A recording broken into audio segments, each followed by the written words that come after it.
On va venir maintenant ajouter un diagramme de comparaison pour comparer nos valeurs, la valeur qui a été déterminée graphiquement à partir de la pente du graphique et la valeur de référence. Pour ça, je vais ajouter des données bidons. Ça va nous servir tantôt pour l'axe Y de notre graphique.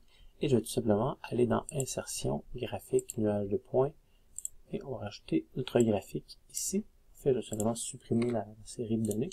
Et je vais tout simplement venir ici, sélectionner des données. On va ajouter seulement une série de données. On va appeler comparaison. Peu importe le nom, on va le faire disparaître un peu plus tard. Maintenant, les valeurs en X qu'on va avoir, ça va tout simplement être les valeurs qu'on va vouloir comparer entre elles, donc les pentes de notre graphique et la valeur de référence pour l'accélération du mobile. Ensuite, on va tout simplement venir sélectionner en Y les valeurs, et là, on va sélectionner nos valeurs bidons qui nous servent simplement à séparer les valeurs pour le diagramme de comparaison selon l'axe Y. Même l'axe Y, on va venir l'effacer tantôt, donc ça aurait pu être 0.5 et 1, ça n'a aucune importance. Et maintenant, ici, je vais simplement appuyer sur OK, et on va simplement avoir notre graphique. On peut effacer le titre du graphique de comparaison, ici on va venir effacer la série de données, et ici, je vais simplement venir sélectionner les valeurs, et on va pouvoir ajouter tout simplement des barres d'erreur. On peut aller dans Disposition, et on va pouvoir ajouter des barres d'erreur. On peut prendre une barre d'erreur type pour les faire apparaître. La première chose qu'on va faire, c'est sélectionner les barres d'erreur qui sont verticales, donc les barres d'erreur en Y. On peut venir tout simplement ici les supprimer. Ces barres d'erreur-là, il va simplement rester les barres d'erreur horizontales, les barres d'erreur en X, ou si on veut pas les sélectionner, on peut venir ici les sélectionner les barres d'erreur en X. Venir ici dans Autre option de barres d'erreur, et là, ce qu'on peut faire, c'est choisir des barres d'erreur personnalisées. On va venir spécifier une valeur. Cette valeur-là, la barre d'erreur personnalisée, c'est les valeurs qu'on a ici. Donc, c'est tout simplement ce qu'on va prendre comme valeur, pour la valeur positive, et la valeur négative, on prend exactement les mêmes valeurs. Donc, on obtient ici un graphique avec nos barres d'erreur. Et on voit bien ici que ça correspond à notre valeur de référence. Donc, on est exactement à 0.5 mètres par seconde carré avec une incertitude donc de 0.002. Donc, on va de 0,498 à 0.502. Et ici, la barre d'erreur, on a bien ici 4 mm, comme on a ici 4 mm en bas. Alors, ce qu'on peut faire, c'est sélectionner l'axe Y et tout simplement venir ici le supprimer, ce qui ne sert absolument à rien. On peut venir sur notre graphique, ajouter tout simplement en disposition, titre des axes, un axe horizontal principal, sous l'axe. On va venir ici sélectionner tout. On peut tout simplement mettre A pour accélération, et on va avoir des mètres divisés par des secondes carrées.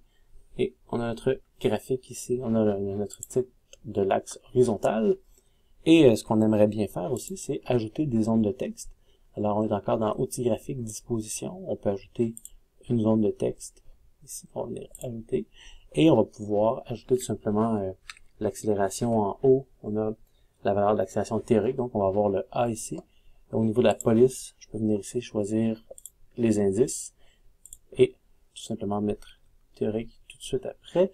On peut maintenant enlever les indices, faire un espace, simplement dire l'accélération théorique, c'est égal à quelle valeur. Donc on a ici le 0,005, alors on recopie, et on ajoute ici notre plus ou moins, et 0,002, et on va ajouter les unités, donc on a bien ici des mètres divisés par des secondes au carré, donc ce qu'on fait à l'instant, et on va ajuster la taille ici de notre zone de texte. On va pouvoir mettre, un petit instant, on va annuler ça, on va pouvoir mettre notre zone de texte juste à côté, et je vais aussi éliminer le quadrillage, parce que là, le format du quadrillage, c'est pas nécessaire, donc on va mettre aucun trait pour le quadrillage. Alors ici, on va simplement avoir notre valeur théorique à côté, et on va recopier cette zone de texte-là pour la valeur expérimentale. On va venir simplement changer ce qu'on a ici, donc une valeur expérimentale, et on va changer les données pour avoir la valeur expérimentale, donc 499, plus ou moins, ici, avec la vraie valeur, et on va tout simplement le mettre juste ici. Et comme ça, on obtient un beau diagramme de comparaison. Ce diagramme de comparaison-là, on peut l'ajouter, donc simplement on va faire un copier-coller, et on va l'ajouter dans notre document Word, et on va pouvoir l'introduire dans la section discussion et conclusion. Encore une fois, on va faire clic droit sur le graphique, et on va tout simplement aller dans la section format de la zone graphique, aller dans couleur de bordure et mettre aucun trait. Comme ça, on va voir aucun trait dans le graphique. Je vais régler ça. Et maintenant, on va simplement centrer notre graphique. Et on va pouvoir avoir un diagramme de comparaison tout simplement dans notre discussion. Alors, c'est terminé pour la section tableau graphique, tableau des résultats, ainsi que diagramme de comparaison. Je vous remercie.